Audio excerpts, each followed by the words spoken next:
Sveiki, man sauc Matīs Malkovens, un šis ir mans mājas darbs telegrāfika teorijā, 10. nedēļas uzdevums.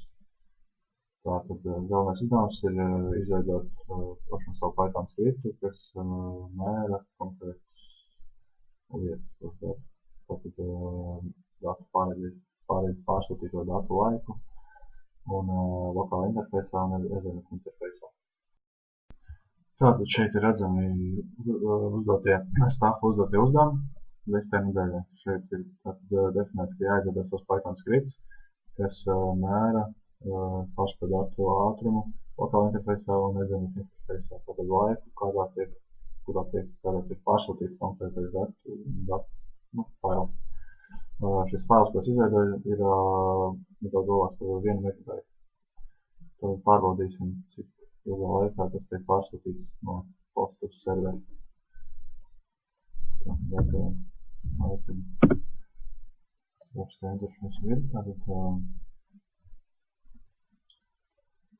atvērsim lokālo postu.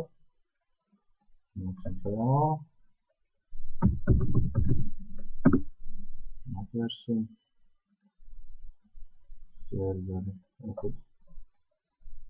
serveri. Tātad pavadīsim serveri.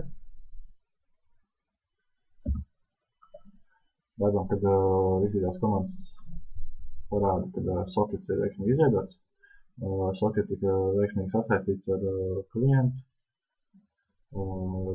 portu, kur klienti tiek gaidīti, lai izveidotu veiksmīgu savienojumus. Visbeidzot, serveris gaida šos klientus, lai notiktu šī datu apmaiņa. Tad mēģināsim ar klientu pieknotēties šim serverim. Tātad redzam, ka ir izveidots socket. IP adrese no hosta šāda, lūk. Socket tiek savienots ar host datoru, localhost, kur IP ir 127.0.0.1. Un šeit redzam, ka lūgums ir ievadīt kādu komandu, piemēram, list, vai arī mēs varam rakstīt uzreiz get file nosaukums. List mēs redzam, no kurienes to ceļu, kur ir šo failu, kur šis fails pats konkrētais ir saglabāts. Failu konkrēti, kur mēs pārskatīsim uz serveri, piemēram, kaut kādu nosaukumu un paplašinājums ir konkrētā failu tips.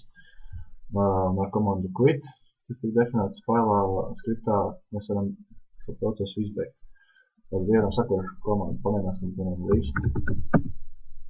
Redzam, kad kļūdas paziņojums par to, ka nepareiz komanda ir ievadīta. Tiek atkal izveidots sekojošais iepriekšējais paziņojums, kad ir lūgums ievadīt kādu komandu. Tātad list bija nepareiz ievadīts, tāpēc, kad viņš nesaprot konkrēti šos jau ir lielo burtu pirmo, tad mazo, viņš iekāsojas uzreiz konkrēti citā krāsā. Nospiežam enter. Redzam direktoriju ar mapīti, kurā ir lokācijas vieta šim failam. Tad users, Matīs, RTL magistrs, pirmais kurs, pirmais semestrs, telegrāfika teorija un mājas darbs 10. nedēļa. Tātad atkal lūgums ievadīt failu. Šis mēs tik atstājāmies direktoriju, kur šis fails ir kāda ir šī faila lokācijas vieta. Tātad pamēģināsim atvērt šo failu. Šeit es jau redzu, kad es Python failu izveidojis tekstu dokumentu, kur paziņojums sveiki dati veiksmīgi nosūtīt un ļoti garš teksts. Un šis fails var vairāk nekā 1 megabaitu. Tātad get Python, paplašinājums jeb tips, tas teksta dokuments, tātad txt, spiežam enter, redzam, kad failu izmērs. Šis failu izmērs 1 megabaits, 136 kilobaiti. Tātad, un atkal turpināt kaut kādas komandas, kaut kādas sekojušas darbības vēl veikt. Nospēst quit, un tad tiek savienots tiks beigt. Tad patīsimies no servera puses, tātad, kas tika izdarīts, kad dati tika pārsūtīti. Šeit redzam visus datus, tika pārsūtīti viss garais teksts, šeit ir atspoguļots. Tātad sākumā pašā redzam sveiki dati veiksmīgi pārsūtīti, un tad ir viss teksts. Protams, dati tiek nesūtīti vienā reizē, bet mēs tikai sadalīti vairākās paciņās, paketēs un pārsūtīti konkrēti uz serveri. Šeit ir laiks konkrēti pēc katras paciņas. Šeit ir pirmais laiks, otrais laiks, Trešais laiks šo starpību, atņemot no šo starpību. No šīs starpības redzam, tā ļoti maza. Tas ir laiks, kādā tika pārsūtīta šī paciņa. Viena konkrētā paciņa, kur ir sādās no šejienes un ir aptuveni tik liela. Katrai paciņai ir savs laiks konkrēti definēts, kur ir pārbaudīts un cik ilgā laikā tā tika pārsūtīta. Varam redzēt, ka tās starpības ir ļoti mazas, tātad šīs paciņas diezgan ātri tika nosūtītas. Par pašu skriptu. Skriptā ir sarakstīju arī komentārus, lai vieglāk saprast. Šeit tiek importētas bibliotēkas, vide, kurā tiks izveidot savienojums, soket izmērs, kādas tiks pielietotas šīs metodas, pirms exception, pirms darbība tiek definēta darbība, ja tā darbība neizpildās, kas tad notiek, visas iespējamie risinājumi, tā kā tiek aprakstīti. Ports, ar kur tiks veidot savienojums, var izveidot lielāku nekā 1024, tam vajadzētu būt, jo 1024 ir tā saucamie labi zināmie porti, kas ir definētie pārējos izmantot, tāpēc izmantoju standartā vienkārši 777, bet tas varēja būt kāds liels skaitļa portu numurs. Tā, kļūdas paziņojumi. Šeit var redzēt, ka tiek mēģināts izveidot savienojums ar kādu datoru.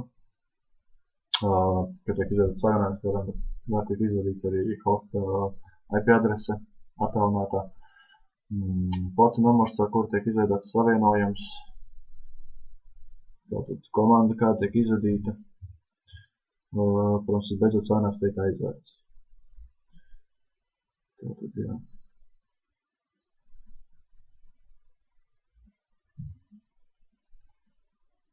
Tad no servera puses paskatīsimies, aplūkosim. Tas izskatās. Tad arī, protams, importējam bibliotēkas, kuras tiek izmantotas. Importējam laiku. Arī tur par portus, ar kur tiks gaidīts savienojums. Paziņojums, šeit redzams paziņojums par veiksmīgu soketu izveidi, bet arī, protams, ja error message ziņa par to, ka ir neveiksmīgi izveidot savienojums, kaut kas nav sanācis, vai arī kaut kāda dati nav pareizi nokonfigurēti vai arī definēti. Līdz ar to viņš izmet kļūdas paziņojumu, tieši paziņojumu vairāk veidi, kāda veida šis paziņojums ir, kādas datus, kas tieši tika nepareizi izdarīts, lai varētu to datos koriģēt. Šeit redzam, ka serveris gaida klientus, visiem viņš klausās portu, tā kā tik līdz kaut kāda darbība tiek veikta, tad attiecīgi serveris reaģē un tās komandas tiek izpildītas. Tālāk tiek aprakstīts kods, kādā veidā tiek izvēlēti šie dati, šīs mapītes, kā viņi tiek saņemti, kā viņi tiek nodefinēti, kā tiek atpazīts vārds, kā tiek viņi atvērti.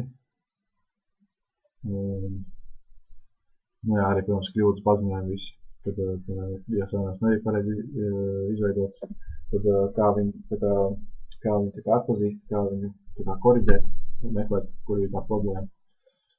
Un, visbeidzot, protams, savienojums tiek aizvērts.